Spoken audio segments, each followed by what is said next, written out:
Mamat melepaskan tangannya dari kepala Risa dan membawanya kembali ke dunia yang sebenarnya.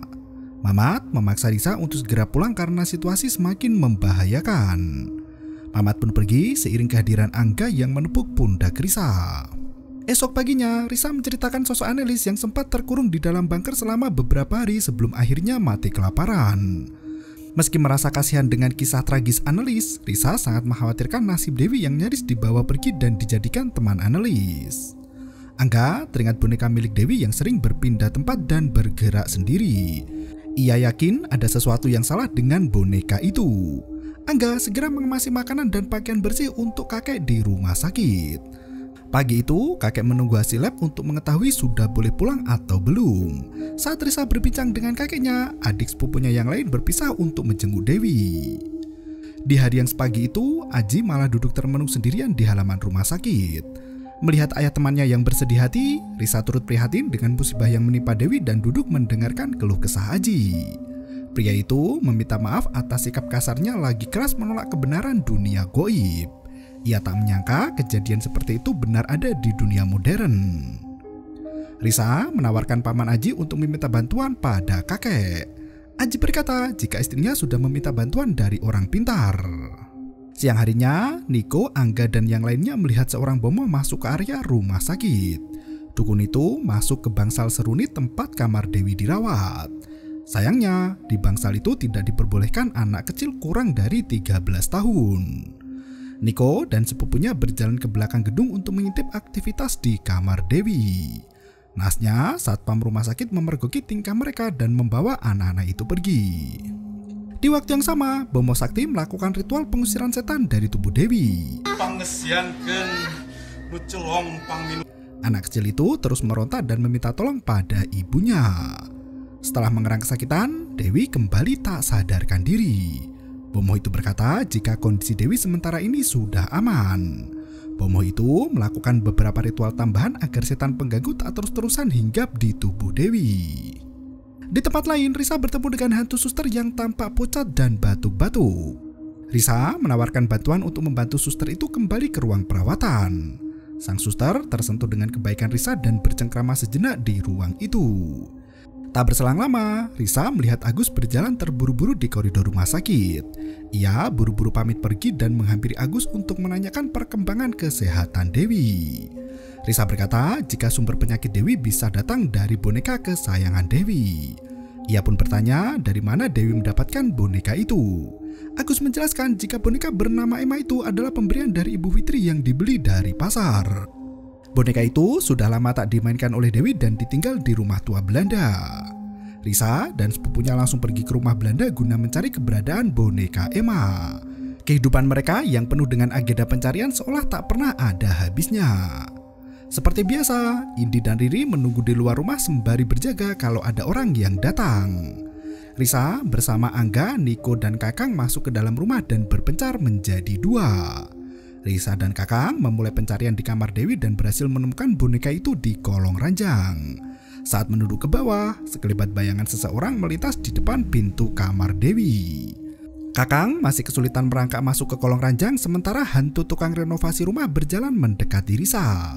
Hantu itu tersenyum pada Risa dan menawarkan bantuan. Risa pun berteriak dan membuat Kakang terkejut sampai kepalanya terbentur kayu ranjang. Setelah menemukan boneka Emma, mereka menitipkan Riri dan Indi di rumah Pak RT. Mereka kembali ke rumah sakit dan bergabung dengan Kulon di sana. Bomo yang menangani Dewi masih terlihat berkeliaran di sana.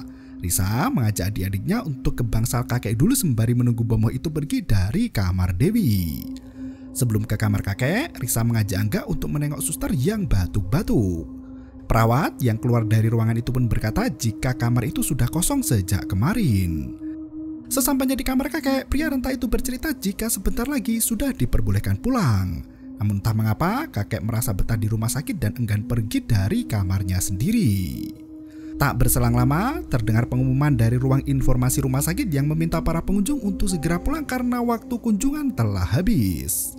Bomo yang mengobati Dewi sengaja bersembunyi di kamar mandi agar tidak diusir oleh pihak rumah sakit. Bomo itu segera memulai ritual dan menaburkan kembang 7 rupa ke atas tubuh Dewi. Anak malang itu pun merengek kedinginan dan tak enak badan. Di waktu yang sama, kondisi kakek kembali menurun di mana Angga dengan sabar memijat kaki sang kakek. Tampaknya Risa dan Angga sengaja hendak bermalam di rumah sakit itu juga. Angga pamit untuk menengok kamar Dewi berharap Bomoh sudah pergi dari sana. Si Risa menggantikan Angga untuk lanjut memijat kaki sang kakek. Bomoh itu memercikan air ke tubuh Dewi yang masih meronta kesakitan. Eta mah tipuan, muslihat, tipu. Setelah kakek tertidur pula, Risa menyelimuti tubuh kakeknya dan menunggu Angga kembali dengan tenang. Seketika itu, Mamat muncul dari belakang mengatakan bahwa mereka bisa terlibat masalah baru jika setan di dalam tubuh Dewi lepas tanpa kendali. Tak ada orang yang mengantarkan iblis itu pulang ke neraka, sementara entitas yang terlepas dari inangnya akan semakin bertambah jahat dan berbahaya. Risa bersikeras untuk tetap menyelamatkan Dewi karena tak tega melihat sahabatnya kesakitan. Tak berselang lama, Kulon mengetuk dari jendela mengajak Risa untuk segera beraksi.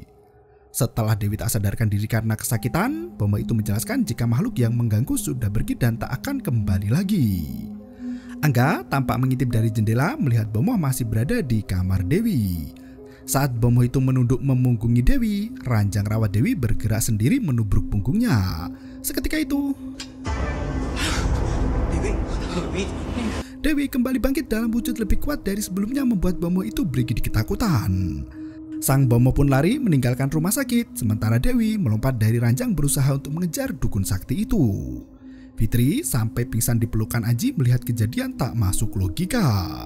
Angga yang berlalu pergi menghampiri Risa dan mengabarkan jika Dewi berhasil disembuhkan. Ia tak melihat kejadian di mana Dewi kembali murka dan sang Bomoh lari kalang kabut karena ketakutan. Tak berselang lama, Bomoh itu lari dikejar Dewi yang langsung dihadang oleh Risa. Boneka Emma ditunjukkan di depan muka Annelies yang merasuki tubuh Dewi dan membuat banyak keonaran. Angga memberikan boneka itu pada Annelies dan meminta maaf karena telah mengambil boneka milik hantu itu. Risa mendekati sosok hantu dalam tubuh Dewi dan meminta Annelies untuk pergi dari raga itu. Meski hantu itu sudah mendapatkan bonekanya lagi, namun ia sama sekali tak mau menurut. Dewi dibuat semakin menderita dan mengamuk tak karuan kian kemari.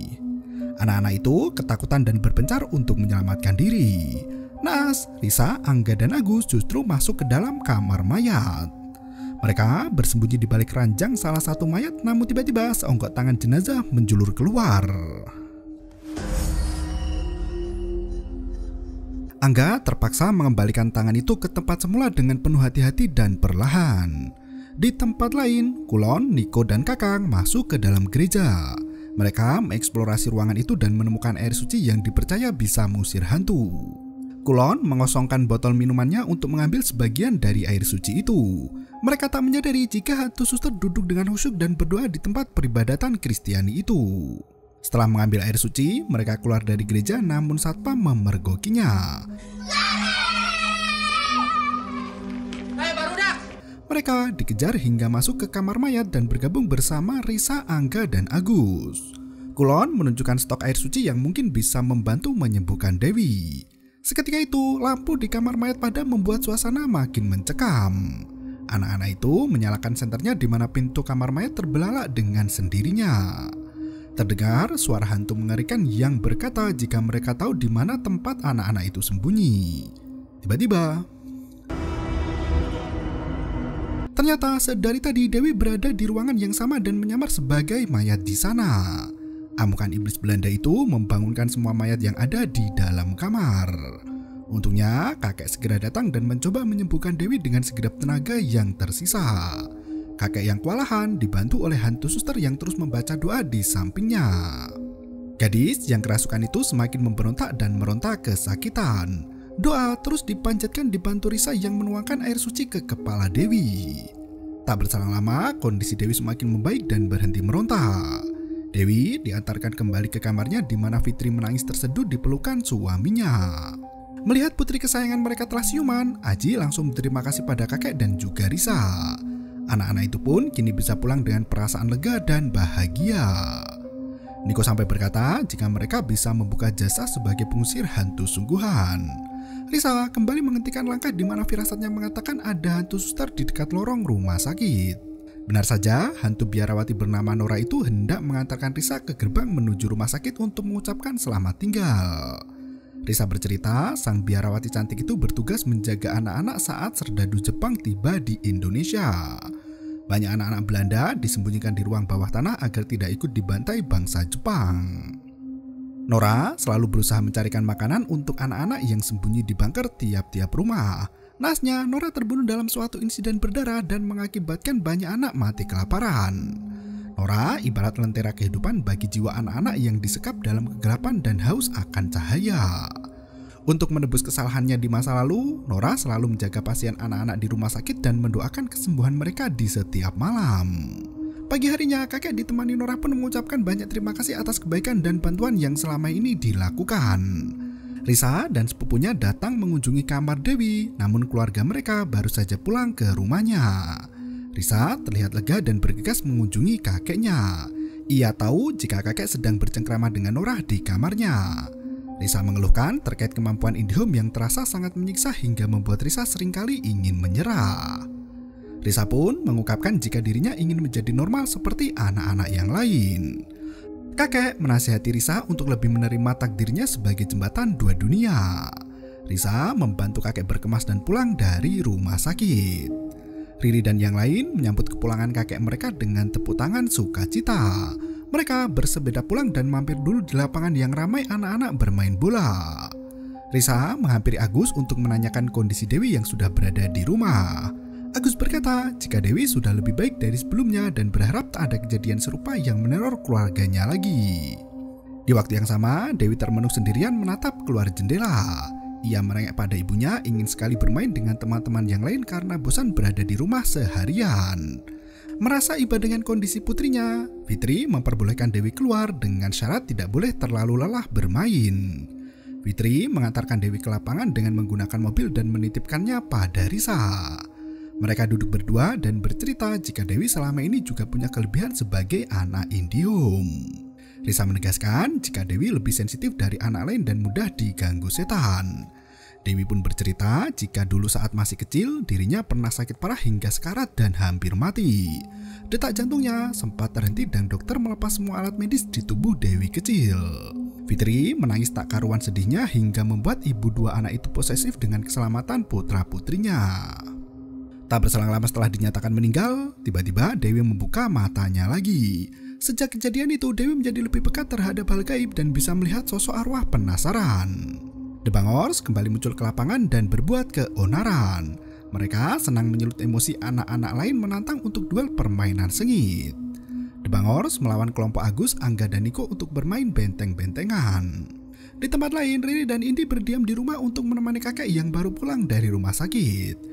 Ia duduk di teras rumah seperti biasa ditemani oleh Mamat. Tiba-tiba saja terjadi gempa hebat yang membuat anak-anak lapangan jatuh tertimpa tiang bendera. Agus dan Kulon sampai tak sadarkan diri karena tertimpa reruntuhan tiang besi panjang. Angga meminta Niko untuk memanggilkan kakek, sementara anak-anak yang lain semua pingsan di tempat. Hanya Risa dan Angga yang masih sadar dan selamat. Kakek bersama Riri dan Indi berada di halaman rumah untuk menyelamatkan diri dari gempa. Melihat Niko datang dengan wajah pucat pasi, kakek langsung bergegas menuju ke lapangan. Ia berpesan pada Riri dan Indi untuk segera keluar dari rumah jika terjadi gempa susulan. Kakek langsung istighfar melihat kondisi anak-anak yang tumbang tak sadarkan diri. Bersama Pak RT, kakek mentransfer energi untuk anak-anak itu satu persatu. Dengan keahlian supranaturalnya, anak-anak itu pun kembali sadar dan sembuh seketika. Kakek sampai kewalahan setelah menyembuhkan puluhan anak yang pingsan di lapangan. Kondisinya kembali melemah hingga harus dipapah masuk kamar. Angga bercerita pada Riri dan Indi jika siang tadi setelah gempa semua anak di lapangan kerasukan kecuali cucu kakek. Mereka bergegas keluar dari kamar kakek untuk beristirahat di kamar masing-masing. Anehnya, anak-anak yang lain yang kerasukan di lapangan menunjukkan tingkah aneh. Mereka seolah kehilangan kesadaran dan berjalan keluar rumah tanpa mengenakan sendal. Ternyata Annelies belum kapok juga dan sengaja mempermainkan anak-anak desa di hari atas pohon favoritnya. Semua warga yang mengetahui anaknya menghilang pun langsung panik dan mencari kian kemari sembari meneriakkan nama anak mereka masing-masing. Mereka saling berkumpul untuk mencari bersama di mana keberadaan anak-anak mereka. Keributan yang terjadi di desa membuat kakek dan Risa terbangun dari tidurnya. Meski tubuhnya sudah renta, kakek tetap bersikeras untuk membantu dan meminta Angga untuk mengambilkan seember air. Kulon dan Dudung pun ikut kerasukan dan hilang entah kemana. Orang tua mereka semua mencari ke jalan yang basah bekas diguyur hujan. Kakek pun membaca berbagai macam doa di atas ember itu dan meminta cucunya untuk membantu. Risa, Niko, Kakang, dan Angga mengisi mainan tembakan air miliknya dengan air berisi mantra si kakek untuk ditembakkan ke orang yang kerasukan setan. Setelah semua siap, kakek menitipkan korek api pada Angga. Ia berpesan pada anak-anak agar membantu Annelies dalam mencari kedamaian karena jika mata dibalas mata, maka akan membuat dunia menjadi buta.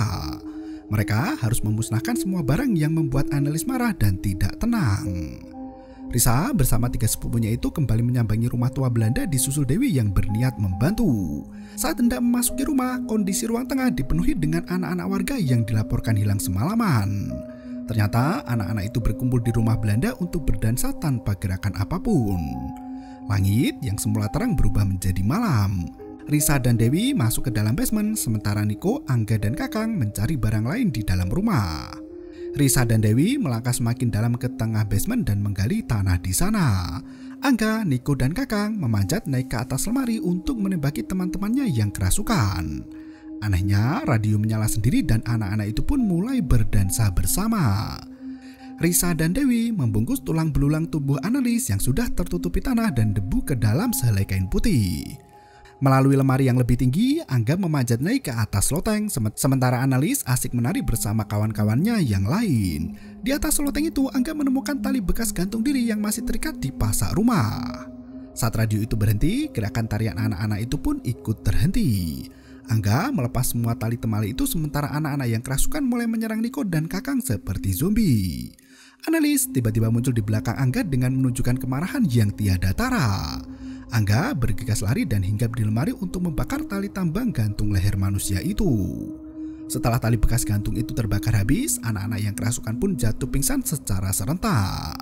Risa dan Dewi menemukan boneka yang mirip Emma di dekat tulang belulang Annelies. Benar saja, sosok hantu Annelies sudah berdiri di depan mereka seolah hendak memakan 2 bocah pemberani itu. Annelies berteriak jika warga pribumi telah memusnahkan keluarganya, orang asli Belanda. Tak berselang lama, Niko turun ke bangker untuk membantu Risa menggali kuburan Annelies. Hantu itu pun menghilang dengan semua janji yang dikatakan Risa. Setelah semua tulang terkumpul dalam selembar kain putih, mereka bergegas naik melewati tangga. Niko yang ceroboh tak sengaja menjatuhkan kain itu hingga tulang belulang Annelies berserakan di tangga. Sosok hantu itu marah dan mengumpat dengan bahasa Belanda. Angga membakar boneka Emma agar hantu Annelies menghilang dan tak menyerang lagi. Seketika itu, sosok Mamat kembali muncul dan merangkul pundak Annelies. Risa bergegas pergi di mana anak-anak yang kerasukan kembali pingsan. Mereka menyuapi minuman ke mulut anak-anak itu dan mereka mulai pulih tersadar dari kerasukannya. Mereka langsung pulang, sementara Risa masih harus membereskan tulang belulang hantu gadis Belanda itu. Niko tiba-tiba kerasukan Mamat dan berkata jika pahlawan memang selalu datang terakhiran. Mereka memberikan jasad itu ke gereja yang bersedia mengurus pemakamannya. Jasad Annelies akhirnya bisa dikebumikan dengan layak di pemakaman warga Belanda dekat dengan sanak saudara sebangsanya. Kakek memandu anak-anak untuk mendoakan Annelies agar tenang di alam baka. Setelah pemakaman usai, Risa dan Dewi bisa melihat adegan yang sangat bahagia di mana Annelies berlari dengan riang menghampiri keluarga tercinta. Setelah berapa lamanya, keluarga Belanda itu akhirnya lengkap dan bisa bersatu kembali meski berada di alam yang berbeda. Seiring selesainya masalah di desa, Risa dan semua sepupunya pun sudah harus kembali ke kota tempat tinggal masing-masing. Liburan yang panjang hanya terasa sebentar karena dihabiskan bersama keluarga tercinta. Kakek tampak sedih memandangi para cucu yang hendak pergi meninggalkan rumah. Sementara Mamat Modol selalu setia menjaga rumah Aki yang sangat berjasa pada dirinya.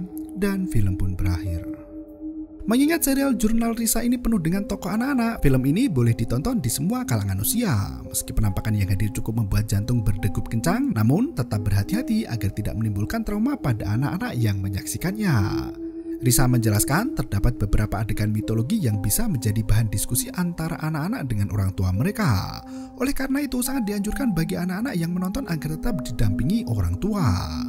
Sejak tahun 2017, kisah misteri kehidupan Risa Saraswati dan para sepupunya telah diekspos besar-besaran dan disaksikan lebih dari 1 miliar kali di berbagai karya. mulai dari konten di kanal YouTube, novel, hingga deretan film lainnya. Serial ini lebih menonjolkan rukun kekeluargaan antara sepupu dan orang tua yang saling terjaga hingga mereka dewasa. Terima kasih dan sampai jumpa. Yo, bermau itu ketarep.